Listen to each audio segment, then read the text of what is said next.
Hello friends, welcome to edge education world. आप देख रहे हैं अंतरा का पार्ट 4 बनारस, जिसके लेखक है केदारनाथ सिंह। इस शहर में वसंत अचानक आता है और जब आता है तो मैंने देखा है लहर तारा या मंडुवा डिया की तरफ से उठता है धूल का एक बवंडर और इस महान पुराने शहर की जीभ किरकिराने लगती है।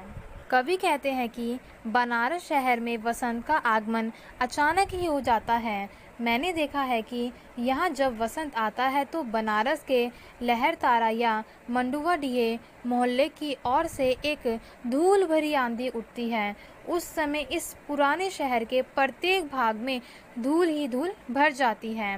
जिस प्रकार अंधड़ उठने पर व्यक्ति के मुंह में भी धूल चलने जाने से जीभ में किरकिराई होने लगती है, उसी प्रकार मानो इस महान पुराने शहर की जीभ भी धूल से भरकर किरकिर करने लगती है। कवि के कहने का तात्पर्य यह है कि बनारस में वसंत के मौसम में आंधी के कारण संपूर्ण वातावरण धूल से भर जाता है। इस प्रकार धूल का बवंडर उठने के साथ ही यहाँ वसंत का प्रारंभ हो जाता है। जो है वह सुगबुगाता है, जो नहीं है वह फेंकने लगता है पचखियाँ।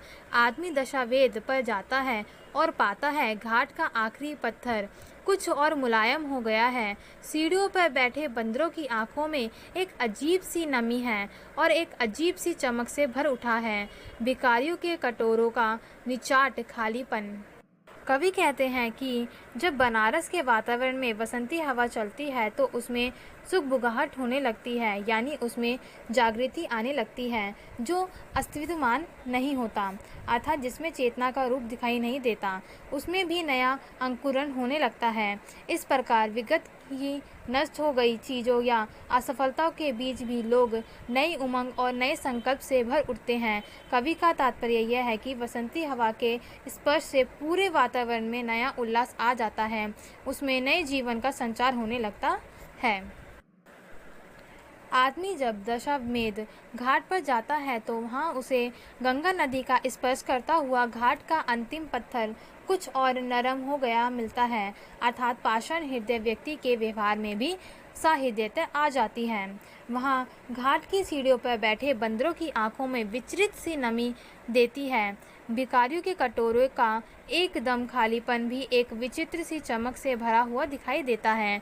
इस प्रकार जीवन संघर्ष में लगे हुए दीनहीन व्यक्ति भी एक विचित्र सी उमंग से भरे हुए दिखाई देते हैं। बनारस में वसंत का आगमन सांसारिक दुखों को विस्मृत कर नव जीवन का संचार कर देता है। कभी देखा है खाली कटोरों में वसंत का उतरना। यह शहर इसी तरह खुलता है, इस तरह भरता और खाली होता है। यह शहर इसी तरह रोज रोज एक अंत शव ले जाते हैं कंधे अंधेरी गली से चमकती हुई गंगा की तरफ।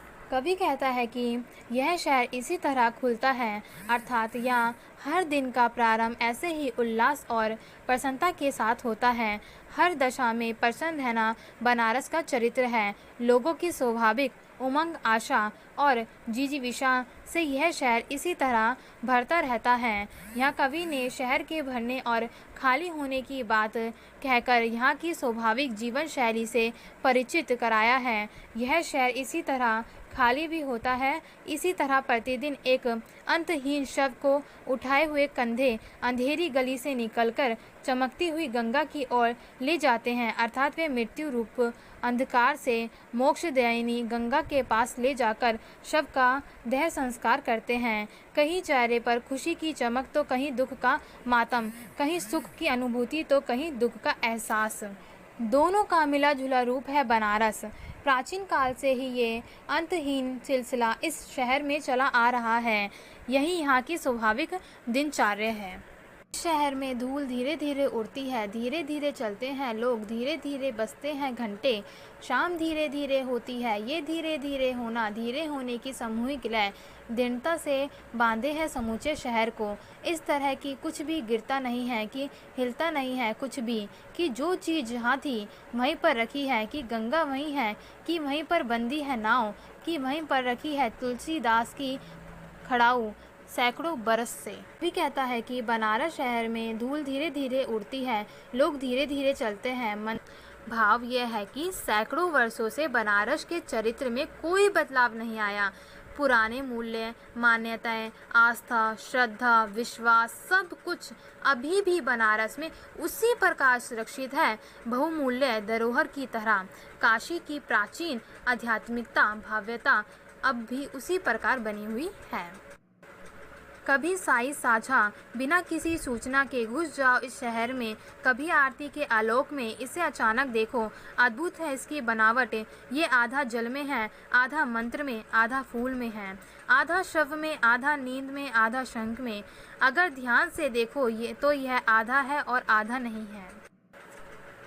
कभी कहता है कि कभी संध्या काल में बिना किसी सूचना के इस शहर में प्रवेश कर जाओ, कभी आरती के प्रकाश में प्रवेश कर जाओ, कभी आरती के प्रकाश से इसे अचानक देखो। उस समय तुम्हें इसकी बनावट आश्चर्यजनक दिखाई पड़ेगी। तुम्हें दिखाई देगा कि यह शहर आधा जल में है, आधा मंत्र में और आधा फूल में है। अर्थात संध्या के समय मंदिरों घाटों पर आधा बनारस शहर जल, मंत्र और फूल से भगवान की आरती करते हुए श्रद्धा भक्ति में सराबोर हुआ दिखता है। उसी समय घाटों पर चित्त की अग्नि में जलते हुए शव भी दिख जाते हैं। इस प्रकार बनारस शहर आधा शव में नजर आता है। यह आधा नींद में डूबता हुआ दिखाई देता है तो आधा शंख के नाद में जगा हुआ भी दिखाई देता है। अर्थात शहर में कहीं नींद की बोझिलता रूपी जागरूकता होती है तो कहीं देर तक पूजा पाठ का जागरण। तात्पर्य यह है कि इस शहर में जहाँ एक और काशी की प्राचीनता, अधिकतम आस्था, श्रद्धा और भक्ति है, वहीं दूसरी ओर आधुनिकता का समावेश भी है। जो है वह खड़ा है बिना किसी स्तंभ के, जो नहीं इसे थामे हैं। राख और रोशनी के ऊंचे ऊंचे स्तंभ, आग के स्तंभ और पानी के स्तंभ, धुएं के, खुशबू के, आदमी के उठे हुए हाथों के स्तंभ। कहता है कि बनारस में जो कुछ विद्यमान है वह बिना किसी खंबे के खड़ा है। अर्थात यहाँ की प्राचीनता, आध्यात्मिकता, आस्था, श्रद्धा, विश्वास, भक्ति, सामूहिक गति आदि सब कुछ बिना किसी सहारे के अपने आप ही विरासत के रूप में जनजीवन में समाया हुआ है। इस प्रकार काशी का मिथ्या स्वरूप किसी सहारे के बिना ही उसी रूप में सुरक्षित है जो अस्तित्वमान नहीं है। उसे राख और रोशनी के ऊंचे ऊंचे खंबे, आग के खंबे और पानी के खंबे, धुएं के, सुगंध के और आदमी के उठे हाथों के खंबे थामे हुए हैं। भाव यह है कि बनारस में एक और आध्यात्मिकता का दर्शन होता है जो दूसरी और आधुनिक जीवन शैली का भी है। किसी आलिक्षित सूर्य को देता हुआ अध्रय शताब्दियों में इसी तरह गंगा के जल में अपनी एक टांग पर खड़ा है। यह शहर अपनी दूसरी टांग से बिल्कुल बेखबर है।